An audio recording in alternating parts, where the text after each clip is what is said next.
like, everyone has the DVD, and we all know how bad that DVD looks. It's like it's tinted purple and like intentionally. Okay, so once again, guys, I'm Corey. Movie Dude 18 on Twitter. We're doing Mortal Kombat, Resident Evil. Robin Shu will be back. Apparently, he came in and everyone took photos. So if you want more photos with him, he'll be back on April 25th. So, all right, now that this is finally the end of the night, it's late, but let's get this Q&A going on. Yeah! Like I mentioned before, this is my 5th time working with him.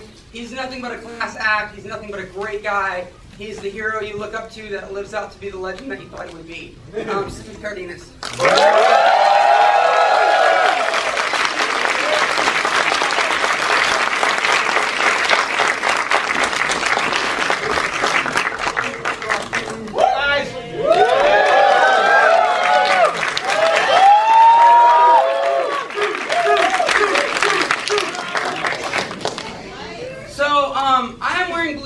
By bias of any reason, although Billy was my favorite. I have Asperger's, I live with autism, and right now I'm half filmmaking, half working with kids ages 6 to 12, and I wanted some of them to be here tonight. They might be here, I don't want to point them out. But I'm wearing blue because Autism Speaks, Light It Up Blue, and in the new Power Rangers movie, I've seen it twice, it's not a spoiler, but Billy is autistic, and that's freaking awesome. RJ kills the role, but the original role, the only person to appear in every single episode of Mighty Morphin Power Rangers, the only Ranger, Mr. David Yost.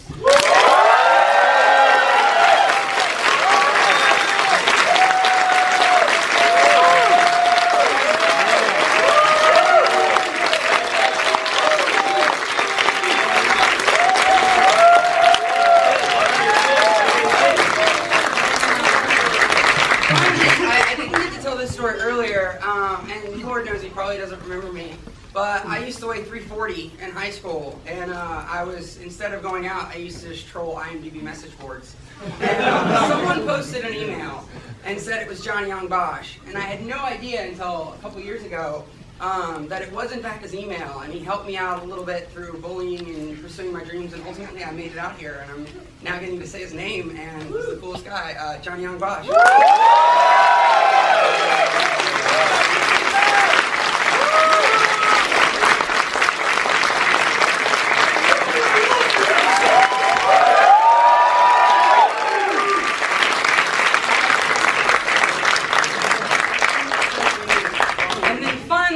Bring up the man who brought the footage and has some more behind-the-scenes stuff to tell. I'm sure his stories are great. Jeff, please, would you come join us?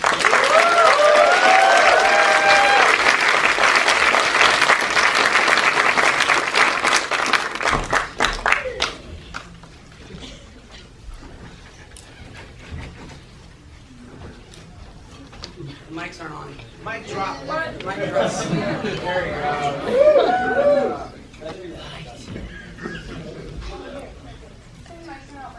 Yeah. Coach Jennifer, it's not her fault. Look, she's running. Hello? Hello? Okay. Holla! Just screw this chair. Or whoever we're supposed to be in it. Alright guys, here we go. Alright, so I know, Steve, you've seen the movie many times. I'm actually going to start off with David. 1,000,001 now. 1,000,001 now, yeah. But not in 4K. Now in 4K. Yeah, actually, you're right. It does look weird. He has a video, I mean, he has an actual reel-to-reel film of the movie, and that's what we watched screened the last couple times we watched it. And, you know, it's 20-some-odd years old, so it's very grainy and very old. This is amazing the way that this looked. Please, like I said, hashtag and tweet at Shout Factory. Because let them know that it's available. They're working with me and I want them to do this. So, but David, I want to start out with you because you are OG. You're the only one up here that was there. Since day one, you've been Billy, you've been Billy Cranston since that pilot, which I rewatched. Whoa. No, when at a point, I guess it was during season 2, did you find out you were going to be a part of a theatrical movie? This is your first theatrical movie, so when did you know a movie was going to happen? I think it kind of happened really quickly. Once the show got really, really popular, once it started airing, it's like people started taking notice, and I know 20th Century Fox kind of like think there was like 3 different studios maybe that were trying to bid for it, but 20th Century Fox kind of won out. And we were into halfway of season 2, and that's when they were like, hey, by the way, you're going to be making a film. That's kind of when it came about. So it happened. Everything happened really quick. Did they tell you you were going to spend 6 months in Australia? We didn't. I mean, we weren't supposed to be there 6 months. We were only supposed to be there 3. So we did double the time. And as Jeff was saying earlier, because we got so far behind in the film, we needed to deliver episodes of the TV show. So we started filming both at the same time, which was really horrible. A lot of hours. A lot of hours. So A lot of hours. I think there was a point where we worked like 21 days straight without really having a day off. It was pretty rough. What was the experience like from going from shooting the show? It's like you guys did it 6 days a week. You're in ADR the 7th day. You know, being in a film and actually getting to pause. What was it like to film your first theatrical feature? Any of us or just me? You starting you. I mean, it's awesome. I mean, it's such a crazy whirlwind, Power Rangers, I think, for all of us.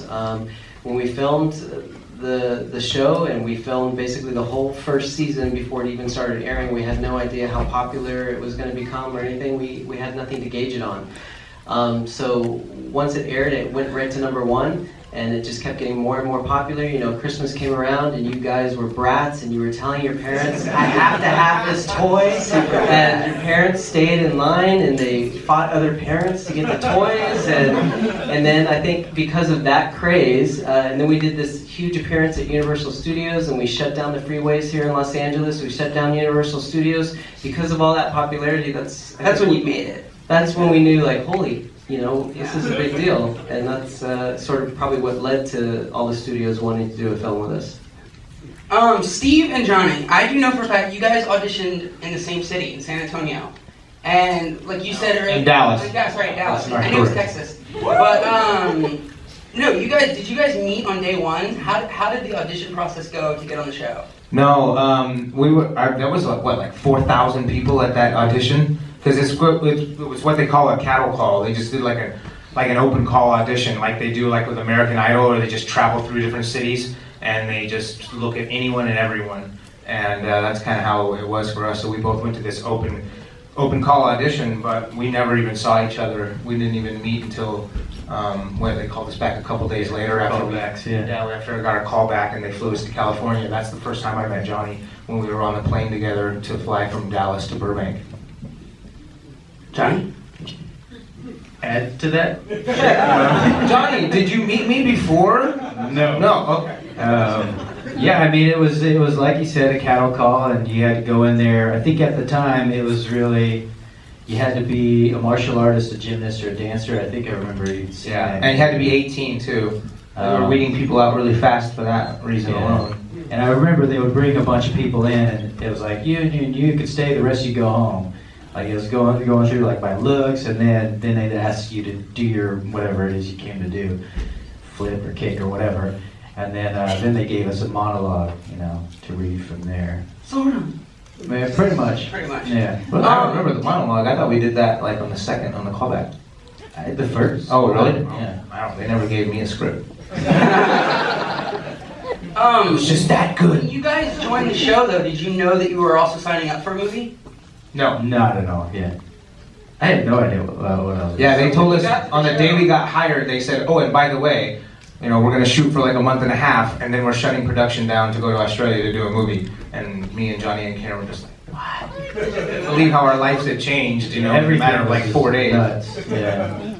And you guys, all 3 of you were filming the show, like Jeff, you talked about a couple episodes. You guys actually filmed the show and the movie in Australia all at the same time for 6 months?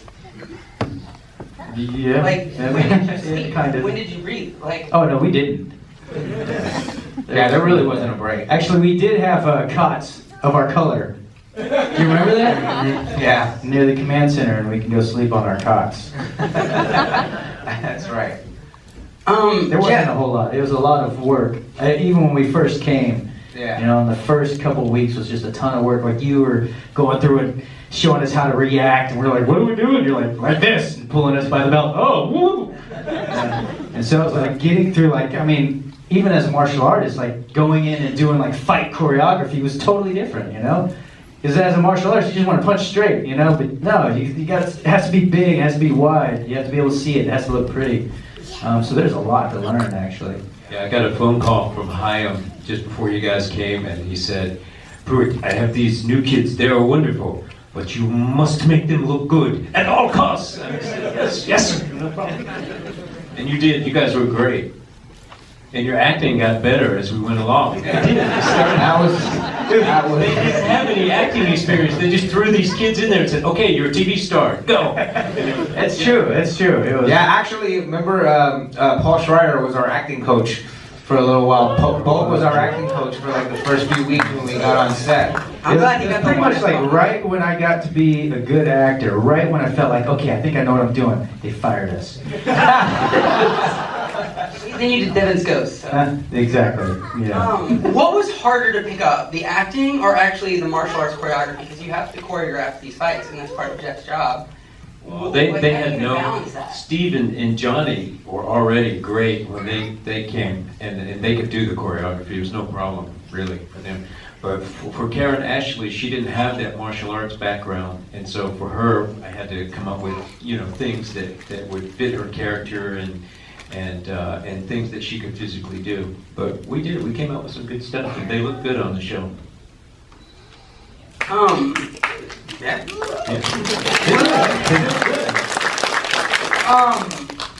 It's been 22 years since the movie. It's been since '93 since the show came out, David. But is there anything that still surprises you?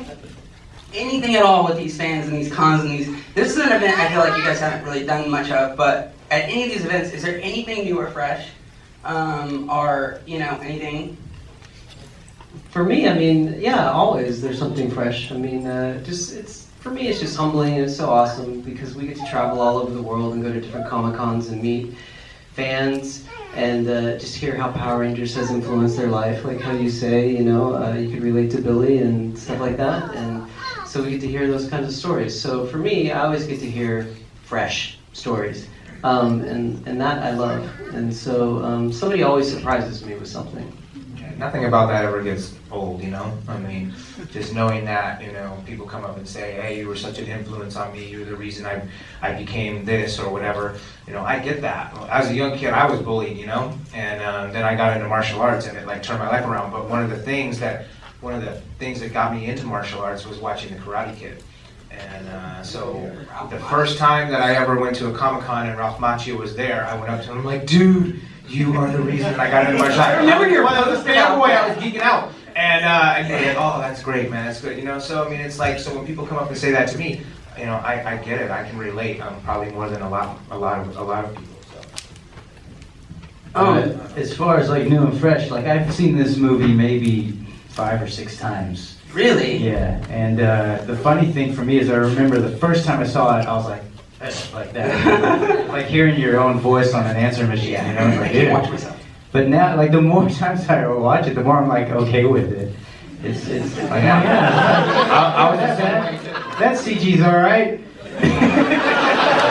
I don't mind them being super shiny. It looks like Beast Wars. Does anyone remember that show? Yeah. Johnny, I was gonna ask because between I Shine, which is your band, and hundreds of credits of voiceover work, and even playing a character in Mortal Kombat. I think it was Mortal Kombat Reception. X. It was X. Yeah.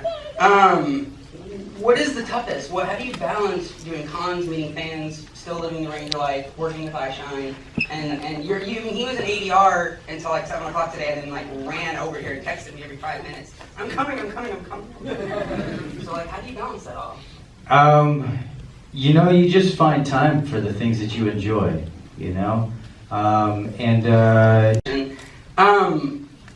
With the 3 that are up here, who would you say, putting them on the spot, is the best martial artist? Oh man, it's a terrible thing. That would be Dave.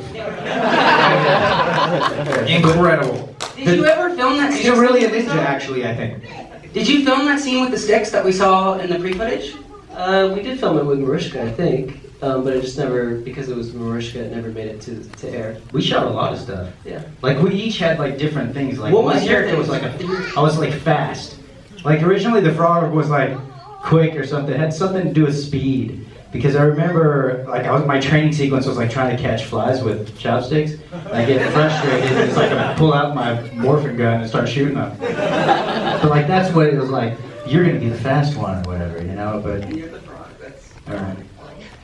Um, It's obviously it all changed. Questions? Yes, you right there in the red. As a fan, I always wanted to know the backstory of why some of the OGs never made it, didn't do the movie. Putting them on the spot. I mean, I guess the best way to answer that is just that we were a non-union show, and 3 of the original Rangers really wanted to step up to the plate and try to have our show become union, which they did. And unfortunately, the negotiations didn't work out, and they sort of were given the option to stay or go, and because the contracts didn't work out, they left. So that's sort of the crux of how everything came down. You in the leather jacket right there? Yeah, so this one's for everybody, but during your entire tenure on the show, what would you say was the most difficult scene you had to film? It could be either stunt, dramatic, whatever, but what gave you the most trouble? Well, there was a lot of drama. So the dramatic scenes were always difficult. Just kidding. For me, because I was playing Billy, and Billy was super intelligent, and I, David Yost, am not as intelligent as Billy, he would often have large words, and I would be like, what am I saying? And so I would have to break out the dictionary and look up the words and, you know, figure out how to make it sound somewhat natural. So that was always my challenge as an actor, playing that character, was just always the long words. You know, like a fully sentient, multifunctional automaton.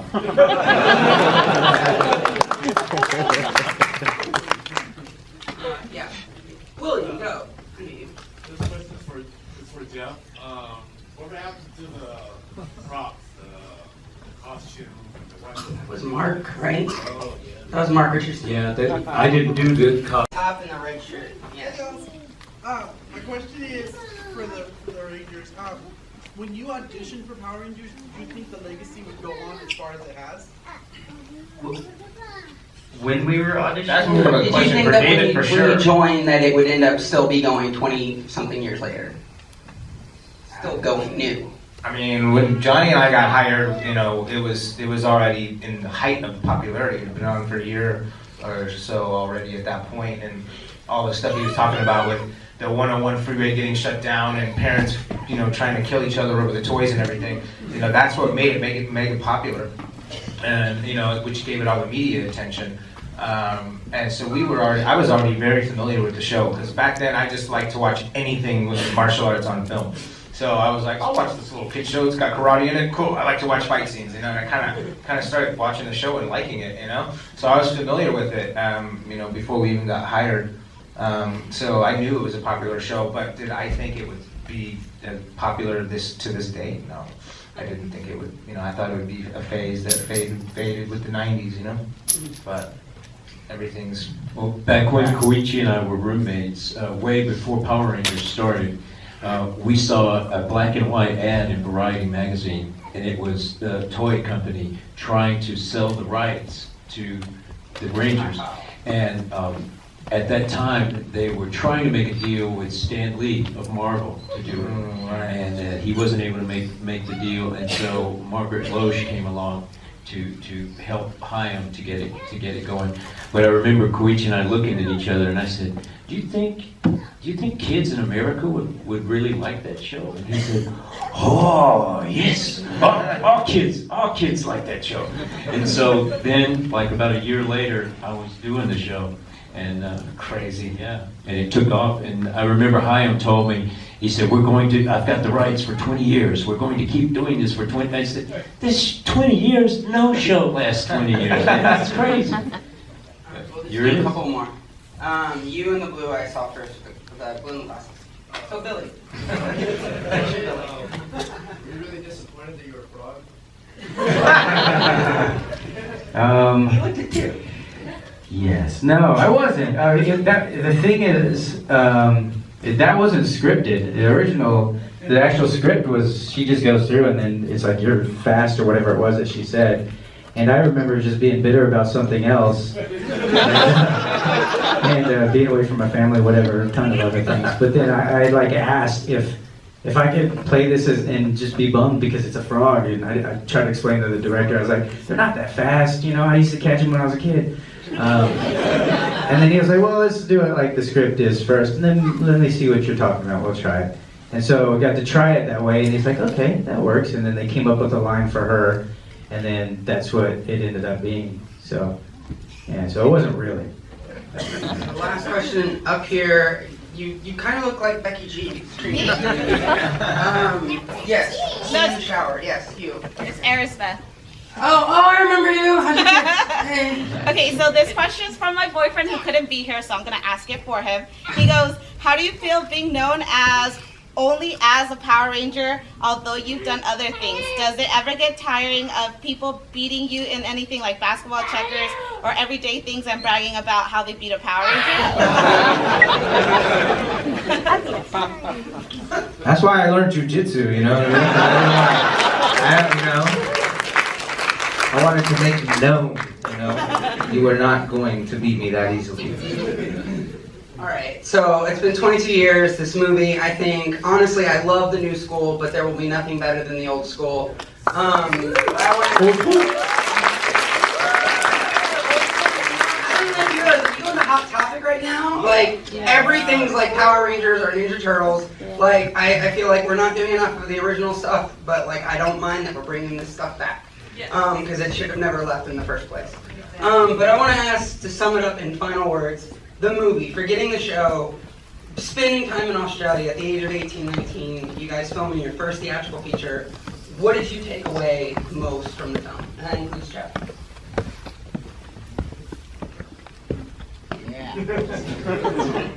There were a lot of flies in Australia. Well, that was a different time, but yes, Jason Frank made me eat a fly sandwich. I did not know there was a fly in the sandwich, but that's just, hey, it's all good. I didn't know. I ate it. I didn't die. He's a jokester. It's kind of funny. Now. Kind of not cool. Not kind of cool either. But I do want to say real quick before we end this that Jason Frank was supposed to be here tonight, and he does send his apologies for not showing up. He flew in. He's 2 hours ahead of us. We didn't know it was going to run this late. And so he apologizes that he can't be here. He loves you guys. He really wanted to be here for you. He has his daughter and his wife with him as well, so there's all these factors that just kind of played into it. He's an insomniac, like I'm an insomniac, and so, you know, he's struggling. So just know that he's thinking of you guys, okay? And that's what I learned filming the film in Australia. Alright, well, you know, guys, this is it. Like, thank you so much for being here. This is like... Guys, really, no, thank you. For all the years, being dedicated fans like this. I want to say one thing, because too many people in this industry and out in this city lose who they are, and they're being genuine to themselves, and they lose that. And I feel like when I do these events, I keep having the same people like Steve come back and back again and again and again, and it means I'm doing something right. And I want you guys to know that I love you all, and I do not take this moment for a grain of, at all for granted. At all. I love you all. Thank you. Thanks, guys. Thank you, guys. Thank you.